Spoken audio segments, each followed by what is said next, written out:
I own a small business that's probably better described as a tiny business because I only have 2 total employees, but I still have almost 4 million rewards points on my top 2 business credit cards. And by the end of this video, you'll know exactly what cards I picked and how I was able to do that with those cards. Now, when I came up with the idea of this video, I almost sat down and made one of those top 5 videos, right? Top 5 credit cards for small businesses. But then I had kind of a pause moment and I sat back and realized, why am I even talking about 3 of these credit cards when there are 2 of these cards that are just so clearly the winners? There's no point in talking about the other 3. And since this is absolutely not a blog post made by a dumb AI, it's a video made by a slightly less dumb person, we're gonna cut all the fluff and just talk about the 2 cards that you really need. Now, I hope it's okay if I take a little bit of a detour and explain why these cards are so much better than what you're seeing out there. Because if you just look at these side-by-side comparisons that you see on blogs and charts and things like that, it's really hard to pick. These ones make a lot of sense, and this is why. There's something called points value that's out there, and a lot of these blogs try to go out and establish what the real value of a single reward point with a lot of these different companies is. There's 2 major reasons that some cards' rewards points are worth a lot more than other cards' rewards points, to the point of sometimes double or even triple what another card is worth. And the big reason for that is transfer bonuses. For example, right now I could take some Chase rewards points and I could transfer them over to IHG1 rewards, and I get a 60% bonus for that transfer, meaning that each of my Chase rewards points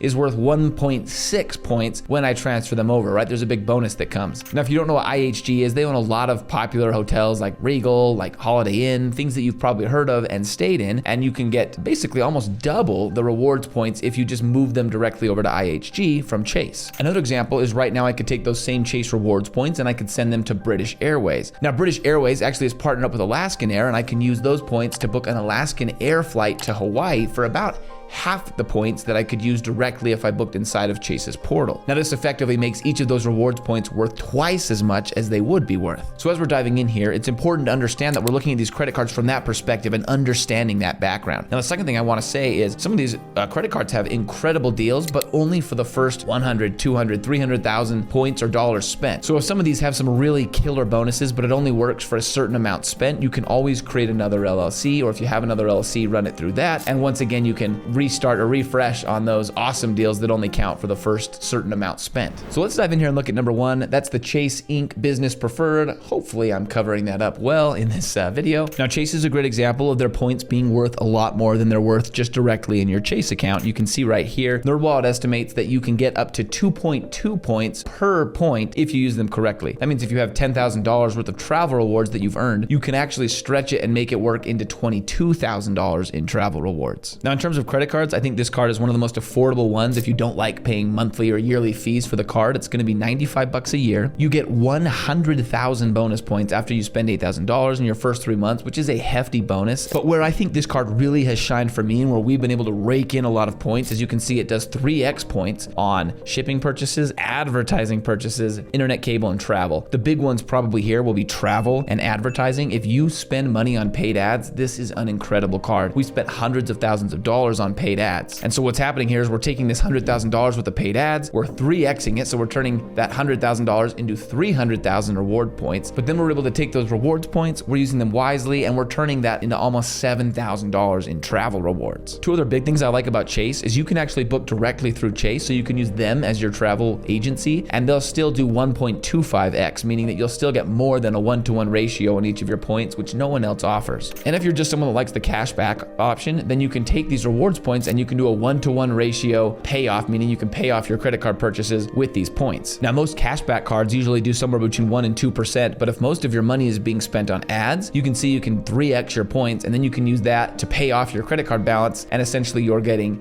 a 3% cashback, which most people don't offer. Now, you have to remember with this Chase card that you earn 3 points per dollar only on the first $150,000 spent in a year. Now, it's important to understand between this and the second card we're going to talk about, Chase resets on an anniversary, meaning if I sign up in September, that 150,000 will reset the next September. And it's different with each card. And so the next card is actually quite different. And depending on when you're watching this video, might depend on which card is best to sign up for right now. So let's move on to that second card. And at the end, we'll talk about timing and which one might be best for you depending on when you're watching this video. Now that card is the American Express Business Gold card. This card's cool because I signed up for this about 8 months ago and we've already got well over 1 million rewards points. Even better, the reason this is my favorite card is NerdWallet's estimating that one single reward point can be worth almost 2.8 reward points if used properly, transferring and everything. $10,000 in rewards equals $28,000. Now the American Express Business Gold does have a higher annual fee. It's almost $400, you can see right here. So if you're not spending much at all, this one may not be the card for you. But if you're spending a fair amount of money, you're gonna find that you go way above and beyond earning your money back if that's the case. So the number one thing is their current sign-up bonus, you can see, is 150,000 membership rewards points. That wasn't available when I signed up. I got the 70,000. But where American Express Business Gold has completely shined for me and given me crazy amounts of rewards points is on that 4x membership rewards points option. You can see there it says the 2 categories where you spend the most each month. For the first $150,000, you'll get 4x membership rewards points. Now that means that each dollar you spend will actually give you 4 times as many rewards points as normal. Now most businesses have 1 or 2 categories where they're doing a lot more heavy spending. You might be travel heavy, you might be advertising heavy. I'm really advertising heavy. So we spent almost $100,000 that first 3 months with the card. And that means in that first 3 months using the 4x rewards points option, we got 400,000 rewards points for that. And then we got that 150,000 rewards points bonus as well, which means we had 550,000 rewards points. And right now we're trying to plan a trip to the Philippines and hoping to utilize those correctly, which will take that 500,000 rewards points and turn them into almost 1.5 million rewards points, which if you don't know the math on everything, that's about $15,000 in total travel rewards if we use them right. Now, the one thing I don't like about this American Express Business Gold card is if you just use these points to pay off your balance, like we talked about earlier, it's not a 1-to-1 ratio anymore. You're actually a 0.7-to-1 ratio, which means they're worth a lot less in just straight up cash. But I love this because of how much you earn. Now, I talked about timing, so let's look into the timing here. And depending on when you're watching this, this may be the biggest decision for you. So the American Express resets every single year in January, so not on the anniversary of you signing up for the card. Now that means if you're watching near the latter half of the year, you can get those 150,000 4x membership rewards points, and then in January it resets and you can keep going. So I signed up around September or October with this, and we had just maxed out on that 150,000 when the year reset, and now we're starting all over, and we'll get about 1.2 to 1.4 million rewards points before we run out of that. Now I will leave referral or affiliate links down below for you to get started with the deals that I've shown you on the screen. I'd also like to mention I'm not a major expert in this. I'm just a guy that's figured this out for myself, managed to get a bunch of rewards points, and I'm showing you how it's done. Let me know down below if you've got something even better.